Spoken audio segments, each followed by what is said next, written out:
What's up guys, ABC Matt here bringing you another video. Today the weather is raining, so no garage sales, and it's only one estate sale company that really has anything worthwhile. Hopefully we'll see, but come along and hopefully I'll find something.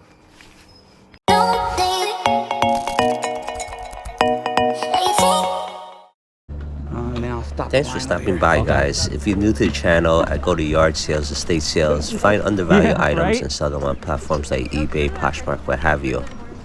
Funny story to tell you right off the bat. This is one of the few estate sales where the homeowner still lives in the house. I didn't know that because the description didn't state that. So when I went to the house just to investigate if that was the correct address, two big German shepherds start banging on the window and scared the hell out of me. So I had to wait a little bit further back until the estate sale company came, and then they mentioned to me that they're still living in the house. So a little bit strange, but it certainly woke me up in the morning. So the two dogs, apparently they're looking at, there was a vehicle nearby and it had canine search and rescue. So I figured that those two dogs, that's what they were. I'm gonna ramble a little bit because they have music blaring right now. But this house is mostly arts and crafts, a lot of textile, a lot of fabric. So the people that were online, they were into the fabric. I'm personally not into the fabric. I know there's value in there, but it's not something I would pick up. But this little cubby hole has tons of records, and when I was looking at the line, I didn't see the normal typical record guys here. So like, oh, this is a perfect opportunity to grab records. So I'm here in the cubby hole. Apologize that I'm on a crouch. You basically see a leg only, but it was very tight in this house, and it was in an awkward position where the records were. So I was trying to scramble to get them because I know the fabric people are right behind me and they're gonna go, ham on the stuff out there. So this area is like kind of like a war zone, so I want to make it fast and grab the records that I could. Also, when I was on the Nurse Flipper podcast, Nurse Flipper was mentioning about how she doesn't test records. If she picks up records, she just sells it as is. She doesn't have time to test them. So for the resellers who do buy records, do you test them or do you just sell it as is? I mean, I said on the Nurse Flipper podcast that I could multitask. I could run a record while I'm doing listings, for instance. It doesn't bother me to multitask, but I want to ask you guys if you guys test the records or not. I mean, if I sell records, I know there's record people, they're particular about the quality, the look, and the sound of it. So that's why I test it. I don't mind because it's music, after all. So music playing in the background while I do other things, that's fine with me. I fast forward a little bit because I think you've seen enough of my right knee, but you can see how many records I picked out from the stack over there.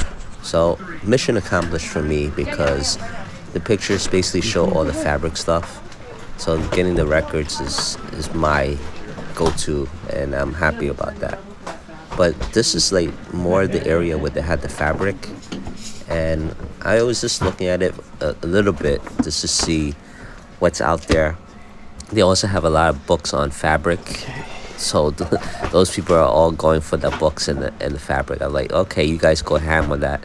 I'm gonna look what else they have here. I saw a Singer sewing machine, and I always wanted one, but I always find the ones that are attached to the table, so I can never pick those up.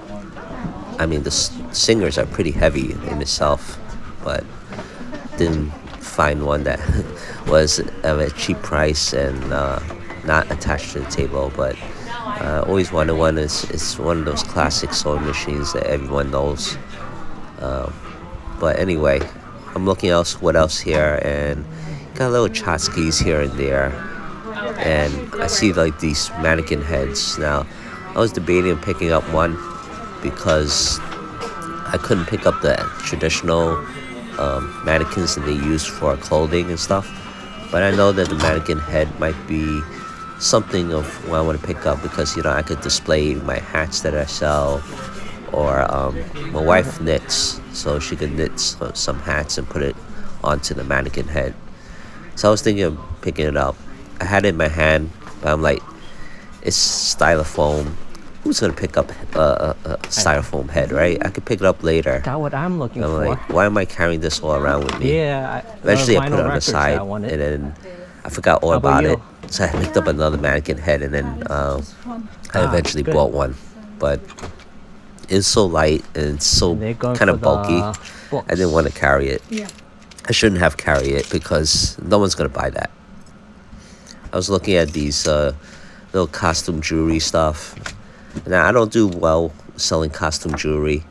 I sold a few here and there, but I think it's not one of my things that I would pick up. I know people are successful with it, but from time and time again, I might pick one up, but it's not really my thing. So you saw me pick up this dragon thing. It turns out that the picks are for like cocktails. So there's 6 in all, and to me it looks pretty cool. I'm like, why not? Let me pick that up. It's something small and it's unusual. I don't see that too often. And so I put that in my tote bag, which is freaking heavy, by the way, with all that vinyl records in it. So that's why you saw me like a little bit shaking, because it's like on my arm while I'm looking at other things. The other stuff here are patterns for the textile stuff. There's a couple of people here that's looking for the patterns, and they have some money to them too, but it's not for me.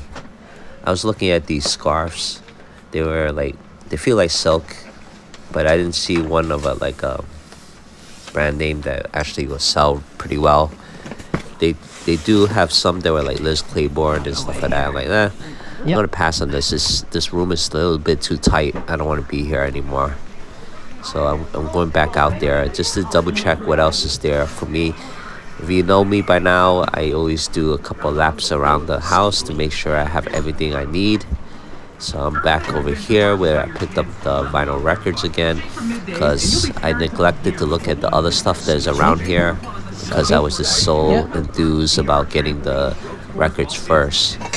Now, I did see these glasses here. I had to look them up because you don't see those too often, where it's like tulips and stuff. So I'm going to do an eBay search on them.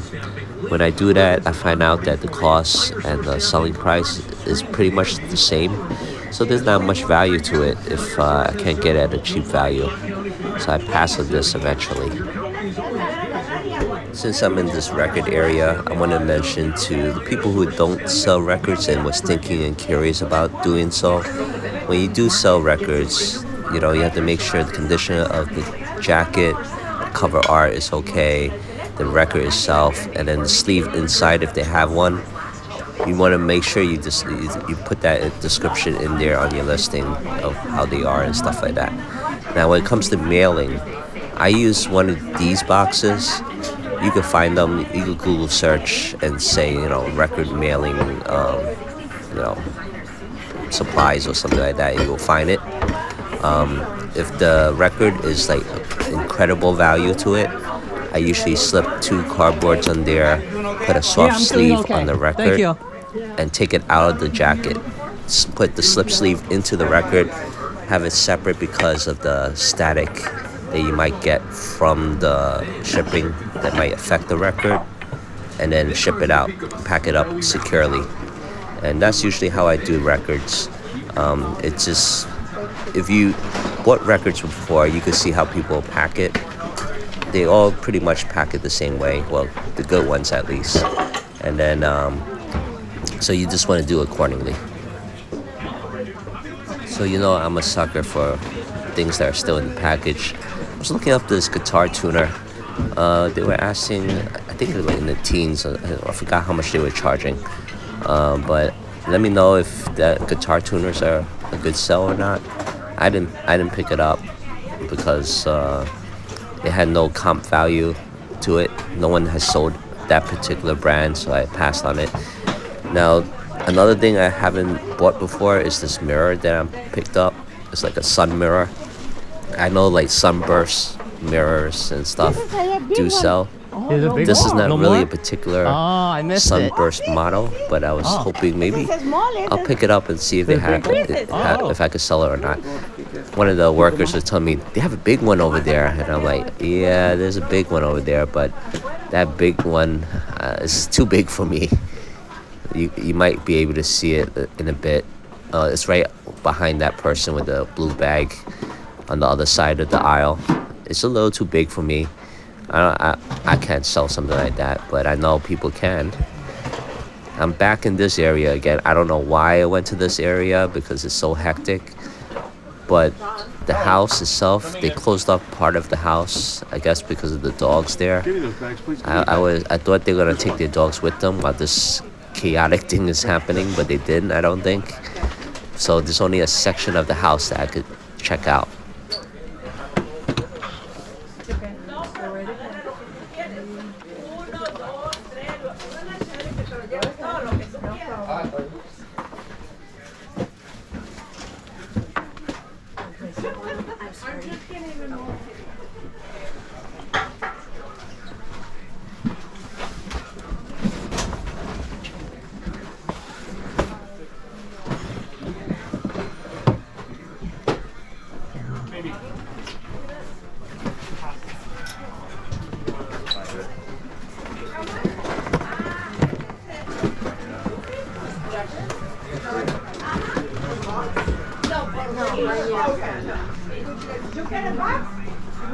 You can see like there's pretty much only like 3 rooms to check, and it's really crowded here. I was looking at these books too. It's a little not sought after, so I guess it's not worth that much.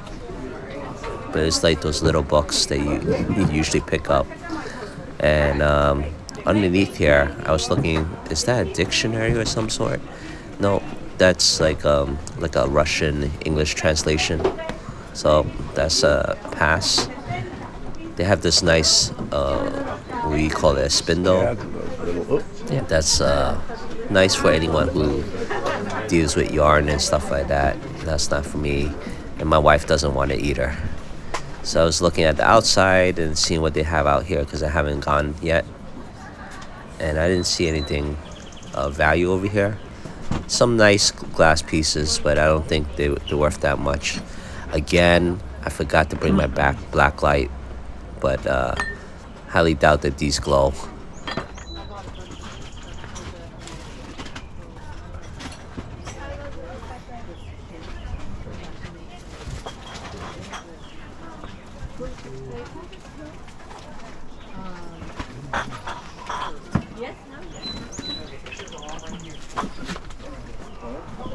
What? Oh, pardon me. No problem. Put this in your car.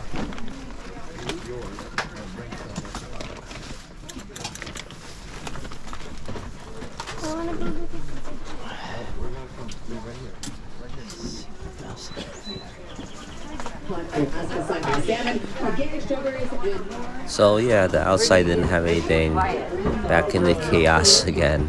I should have just left already, but I didn't. And I'm looking at what else I could pick up.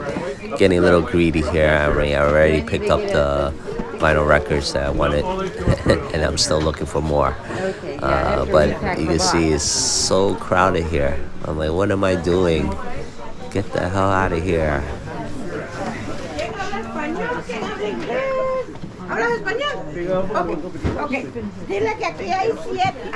So I see some more record guys here, and they're looking at these records, and I know for a fact that I picked up the good ones, because the ones that do search in that area, they came out empty-handed. So I guess either one or two things happened. Either I picked up the good ones already, or there really wasn't any in value.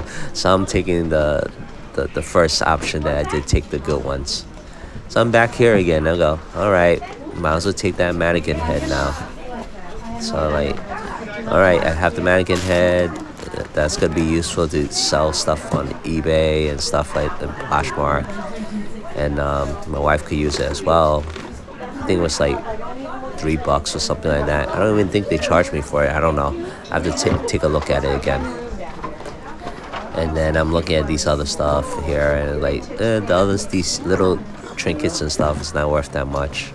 These cases are empty. Obviously, most of the time when you see cases in the estate sale, they usually are empty. And they had an antique jewelry box at the end of the table, but it was like not made of good quality. It was like very light and paper like. I'm like, I don't want to pick that up. Now they also have yearbooks here. Yearbooks do sell, but I don't know any famous people that were from Oregon, what year to pick up. Maybe I should look it up. That way when I see yearbooks, I'll pick one or two of them up. But I don't know offhand by just the year. No, you can't. They're all full, but they're all like serious. Now stamps, I don't know, those rubber stamps. Have you guys sold those before? I see them everywhere, garage sales, estate sales, but I don't know if they're really truly decent value to them for rubber stamps. My baby. I'm sorry. Okay, 1 second, my book. Okay, we go back to my book. Okay, 1 second. It's okay. Let me check here. Okay. No, I just need a phone. Yeah. But anyway, guys, that's it for the tour. I'm going to show you my haul and the comps. Appreciate you watching. Please hit that like and subscribe, and this is what I got. So there's tons of records. The first one is The Hobbit. It's a box set. So those have value to it. You can see it has the book and the various vinyl records that it was supposed to have. Then we have this thing that I accidentally picked up, but it has some value. World War II, historians would like that. This one, it was an unusual cover, and if I mentioned to you before, unusual covers, sometimes they have value to it. That one unfortunately does not, but this one does.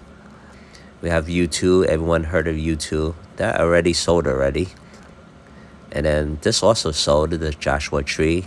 It's one of their popular albums.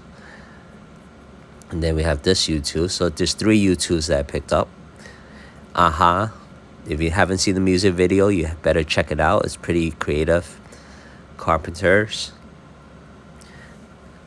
This one also sold. I don't know the band, but it's kind of unusual. And it sold already. Bruce Springsteen, everyone heard of. Then we have Annie. If you don't know that musical, I don't know where you've been. And then we have this, Kate Bush. And then we have the Eurythmics. Then another Broadway show, The King and I. And then we have Grease. Everyone should know Grease.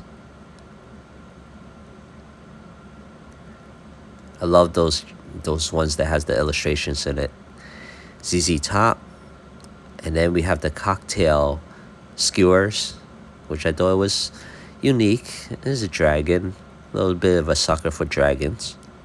Then I didn't pick up that big singer, but I did pick up this kitty one. Hopefully that sells. And then finally that mirror, that sun mirror. So here are the comps.